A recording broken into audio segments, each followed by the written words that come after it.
Olá, meu nome é Andrei Soares, sou oncologista do Centro Paulista de Oncologia e hoje a gente vai conversar um pouquinho sobre biomarcadores no câncer de próstata metastático. Bom, os biomarcadores eles são procurados em diversos tipos de câncer porque os biomarcadores acabam guiando o tratamento e, na maior parte das vezes, levando a uma custo-efetividade desse tratamento. Não só isso, os biomarcadores podem não só predizer a resposta a algum tipo de tratamento, como eventualmente ajudar a selecionar a evolução desses pacientes e trocar o tratamento desses pacientes conforme a evolução da doença. Muitas vezes esses biomarcadores podem predizer algum tipo de progressão e com isso a gente pode eventualmente nos anteciparmos de sintomas ou algum problema que a doença possa vir a causar na progressão e com isso trocar esse tratamento previamente. Os biomarcadores eles podem ser usados no câncer de próstata em vários momentos da doença, quer dizer, desde o rastreamento até a doença metastática. Hoje eu vou falar um pouquinho sobre os biomarcadores na doença metastática. Então, qual a importância dos biomarcadores? Quando a gente avalia o tratamento desses pacientes, a gente vê que mesmo com tratamentos efetivos, seja quimioterapia ou sejam novos agentes hormonais, esses pacientes continuam progredindo e essa doença continua aumentando. Não só isso, quando a gente avalia os pacientes em tratamentos posteriores, a gente consegue ver que uma grande parcela desses pacientes, em torno de 25% a 30% desses pacientes, acabam inclusive progredindo junto com os pacientes que estão tomando placebo, inferindo que esses pacientes têm algum tipo de mecanismo de resistência, já primariamente e provavelmente dependente tanto da evolução da doença quanto do volume de doença desses pacientes. Os mecanismos de resistência já são bastante conhecidos e vários deles são relacionados a biomarcadores que podem trazer para a gente alguma resposta e predizer algum tratamento melhor para esses pacientes. Então, os principais no câncer de próstata resistente à castração é o aumento da expressão dos receptores de andrógeno e o aumento da produção de testosterona dentro do tumor ou pela glândula adrenal. Mas diversos outros mecanismos são conhecidos, assim como as mutações do receptor de andrógeno, as variantes splice do receptor de andrógeno, a conversa de outras vias tipo de PI3K com a via do receptor de andrógeno, a alteração das proteínas de choque térmico, a alteração de coefetores ou correpressores que atuam dentro do núcleo da célula, a expressão maior ou menor de receptores de glucocorticoide fazendo bypass e ativando a via androgênica. Então, não só a diferenciação para esses tumores, para carcinomas atípicos indeterminados, anaplásicos ou eventualmente pequenas células, e sim mutações que ainda conferem a esse tumor a dependência da via androgênica. Falando um pouquinho sobre os biomarcadores, a ideia é falar um pouco das mutações dos receptores de andrógeno. Então, diversas delas já foram descritas, algumas mostrando que essas mutações podem acarretar, inclusive, um agonismo de algumas drogas usadas, principalmente, ou até mesmo as drogas mais novas. Então, a gente tem algumas mutações conhecidas como a F877L, que quando esse paciente desenvolve essa mutação, ele tem uma mudança conformacional no receptor de andrógeno e, por exemplo, moléculas novas antiandrógenas como enzalutamida ou a RN509 passam a ser agonistas parciais dos receptores de andrógeno e, inclusive, isso pode até justificar, eventualmente, o fenômeno de retirada destas drogas novas. A ideia é falar um pouquinho sobre duas mutações pontuais mais específicas que aparentemente acontecem em torno de 15% a 20% dos pacientes com câncer de próstata e elas estão sendo um pouquinho mais estudadas, elas foram avaliadas inclusive em culturas de células de câncer de próstata e também em alguns pacientes numa evolução temporal e eventualmente com intervenções mostrando que realmente há uma correlação dessas mutações com o câncer de próstata. Uma delas é a mutação L702H. Então essa mutação, na verdade, ela foi estudada nos pacientes que tomaram ou abiraterona ou enzalutamida e biopsiaram antes do início do tratamento, no meio do tratamento e durante a progressão. E viram que mais ou menos de 15% a 20% dos pacientes, eles podem desenvolver esse tipo de mutação ou uma mutação que chama T878A. Falando um pouquinho da mutação L702H, o que essa mutação faz basicamente é mudar o receptor de andrógeno e fazer com que esse receptor de andrógeno seja responsivo a corticoide. Então, possivelmente, os corticoides que a gente acaba dando para os pacientes podem eventualmente ser um mecanismo de resistência ou até mesmo corticoides fracos produzidos pelo próprio organismo podem ativar essa via androgênica. Isso foi comprovado tanto em cultura de células de câncer de próstata em pacientes que estavam fazendo, em culturas onde foram dados a enzalutamida e a gente vê que há uma resposta com diminuição dessa proliferação de células e adicionado corticoide. E você tinha dois tipos de células, as células com os receptores de andrógenos normais ou selvagens e as células com a mutação L702H. E nas células que tinham a mutação, conforme você adicionava corticoide, independente do paciente estar fazendo, dessas células estarem bloqueadas com enzalutamida, essas células acabavam crescendo, mostrando que o tumor poderia progredir. Isso foi avaliado e foi visto em pacientes. E isso temporalmente foi bastante interessante, que existe um gráfico que mostra um paciente que estava tomando abiraterona com prednisona. E esse paciente, ele começou a apresentar em célula tumoral circulante a presença dessa mutação no receptor de andrógeno, e logo depois que ele começou a aumentar essa mutação, o paciente progrediu o PSA e progrediu o radiológico. Quer dizer, essa mutação ela aconteceu até previamente a esse paciente aumentar a doença. E o mais interessante nesse dado é que esse paciente ele foi tratado apenas com a retirada da prednisona. E a retirada da prednisona acabou mostrando uma resposta de PSA e uma resposta radiológica nesse paciente, mantendo a abiraterona. A outra mutação que a gente comentou, que é a T878A, na verdade é uma mutação que faz com que o receptor de andrógeno passe a ser responsivo à progesterona. A gente sabe que um dos mecanismos de ação da abiraterona é a inibição da CYP17A. Com isso, ela acaba desviando o eixo para não produzir a testosterona e aumenta a produção de progesterona. Esse aumento de produção de progesterona, eventualmente, quando você tem esse receptor de andrógeno mutante, ele pode ser um agonista desse receptor. E da mesma maneira que a gente viu culturas de células e respostas dessas células com ou sem o bloqueio de enzalutamida com ou não progesterona, a gente consegue ver que os pacientes que têm o receptor de andrógeno selvagem, independe de você ou não a progesterona, esses pacientes que estão em uso de enzalutamida, eles têm o bloqueio do crescimento dessas células. Por outro lado, a cultura de células com os receptores de andrógeno mutantes, quando você adiciona a progesterona, essas células acabam aumentando. Alguns outros trabalhos mostraram que temporalmente há uma correlação e, novamente, entre 15% e 20% dos pacientes acabam tendo o desenvolvimento ou aparecimento dessas mutações, fazendo que esses pacientes, logo depois que essas mutações apareçam, tenham progressão de PSA clínica ou radiológica após o aparecimento dessas mutações, inclusive impactando em sobrevida livre de progressão e sobrevida global. Não só apenas as mutações pontuais do receptor de andrógeno, e sim como o aumento do número de cópia dos receptores também tem um impacto direto na sobrevida desses pacientes. Então foi avaliado os pacientes que tinham um número de cópias normais e os pacientes que tinham um número aumentado do ganho de cópias do receptor de andrógeno, mostrando que os pacientes que tinham um número aumentado de cópias tinham uma sobrevida livre de progressão muito menor.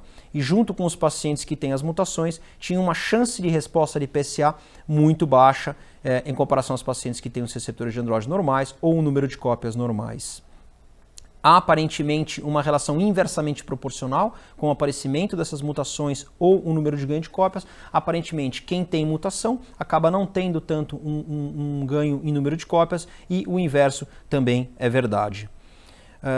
Agora falando um pouquinho sobre o ARV7, o ARV7 tem sido discutido já há pelo menos 2 anos e pouco. Ele foi apresentado primeiro pelo grupo do John Hopkins em pacientes tratados com enzalutamida e com abiraterona, mostrando quem tinha ARV7 positivo e negativo, mostrando quem tinha ARV7 positivo não tinha resposta nenhuma de PSA, quem tinha ARV7 negativo tinha uma resposta bastante satisfatória, inclusive com impacto em sobrevida livre de progressão e em sobrevida global. Em geral, os pacientes que tinham ARV7 positivo eram pacientes já politratados, com maior volume de doença e pior performance.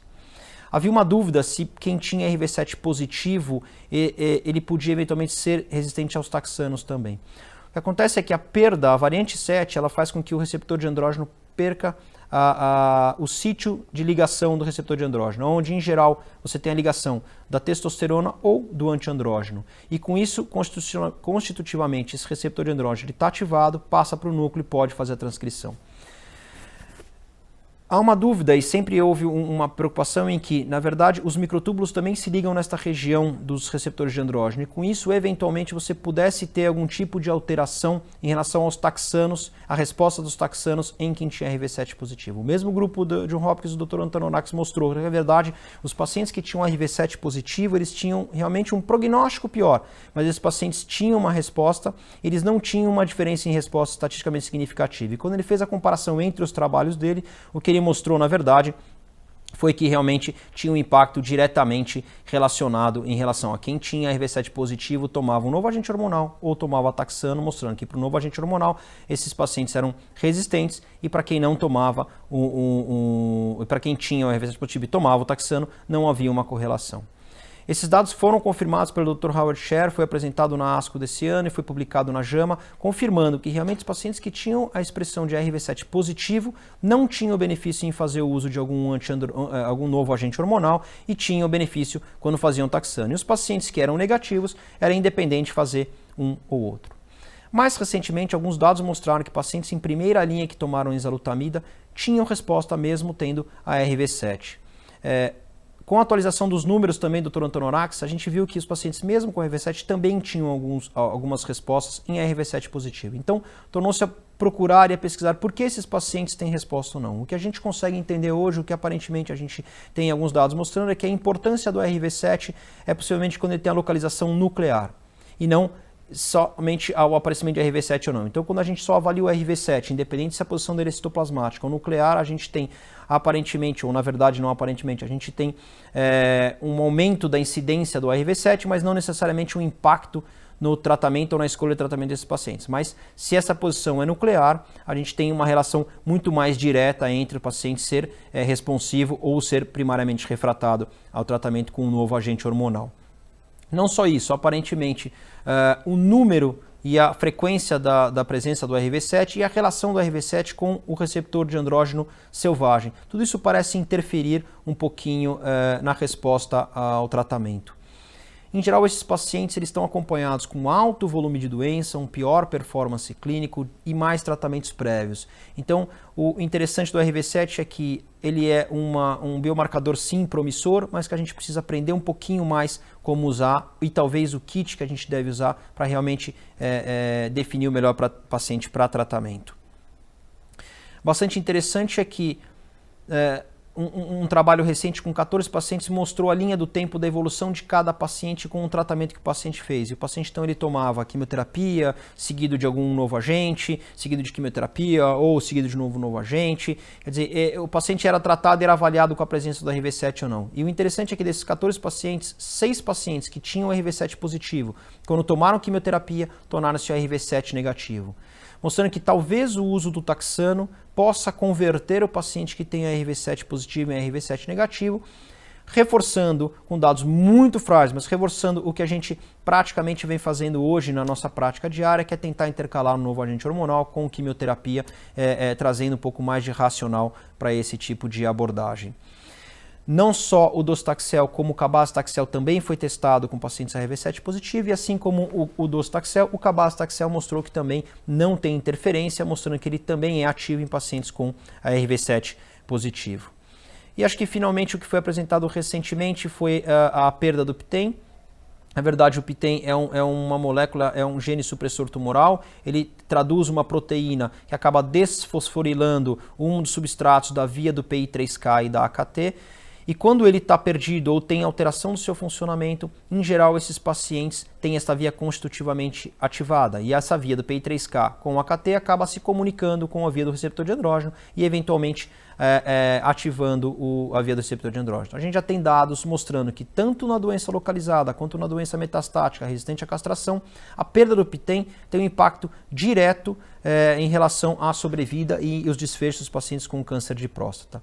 Com esse dado, agora, 3 semanas atrás, foi mostrado na ESMO um trabalho bastante interessante, onde os pacientes recebiam abiraterona com placebo e recebiam 2 doses de uma droga chamada ipatasertib, que na verdade é um inibidor de AKT.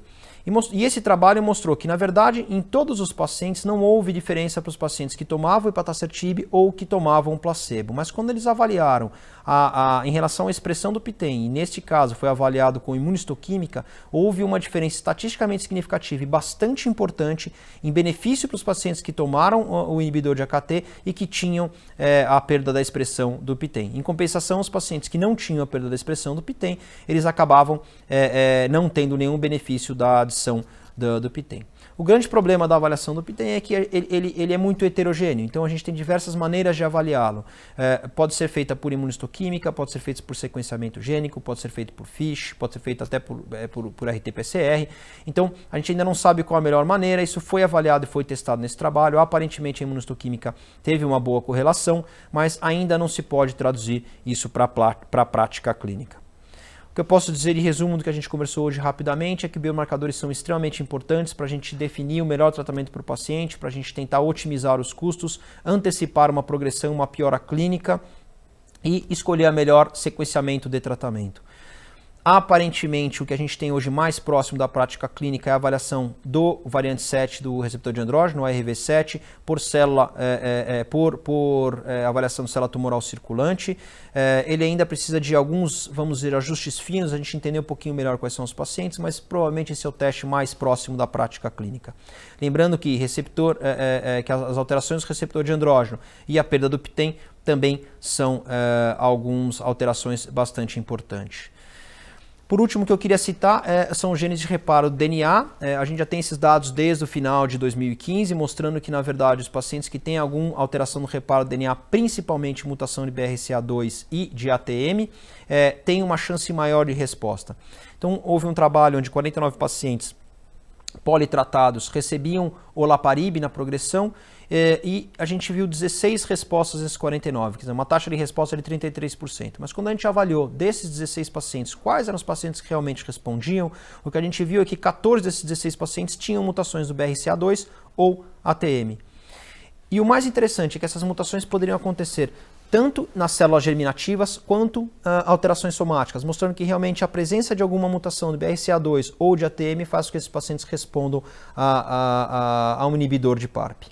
Recentemente tem estudos com abiraterona e veliparib, que é um outro inibidor de PARP, e o que a gente espera é que realmente os genes reparadores de DNA entrem também como biomarcador para possivelmente seleção dos pacientes. Acho que era isso que eu queria conversar com vocês. Espero que vocês tenham aproveitado. Obrigado.